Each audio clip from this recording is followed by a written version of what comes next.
చిరంజీవి గారు పెట్టిన భిక్ష తీసుకొని ఈ వైసీపీ ఎమ్మెల్యే కన్నబాబు ఆయన పడేసిన భిక్ష, ఆయన పడేసిన భిక్షని వైఎస్ జగన్ ఆయన్ని పాపం సంబంధం లేదు. సినిమా నటులకి ట్రేడ్కి, సినిమా హీరోలకి సంబంధం లేదు. దానికోసం ప్రొడ్యూసర్ గిల్డ్ ఉంటుంది.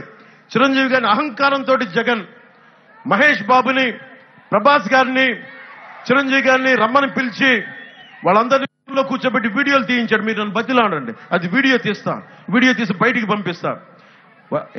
కన్నబాబుని ఒకటే సిగ్గుందా కన్నబాబు నీకు? ఏం బతుకునేది? భిక్షం పెట్టి నీకు చిరంజీవి గారిని ఆ నీచుడు కూర్చోబెట్టి కింద అడ్డగోలుగా నువ్వు అన్యాయంగా అవమానం చేస్తావు. నీకు సిగ్గురాలా? నీకు ఆయన పెట్టిన భిక్ష నీకు అనిపించలేదా? నీకు ఆయన వెనకేసిన వలన బాధ కలగలేదా నీకు?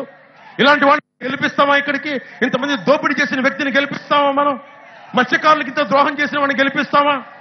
ఎమ్మెల్సీ అనంతబాబు కూర్చోబెట్టి ఒక దళిత సామాజిక వర్గానికి చెందిన డ్రైవర్ని చంపేసి డోర్ డెలివరీ చేసి కూర్చోబెట్టి అతను ఈ రోజున ఎంపీకి చలమలసిరి సునీల్ పక్కన తిప్పించుకుంటారు.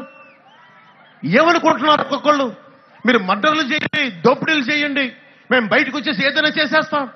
మీరు మాకు ఓట్లు వేస్తారంటే ప్రజల్ని వాళ్ళు కూర్చోబెట్టి ఎలా చూస్తున్నారో మీకు అర్థమవుతా ఉంది.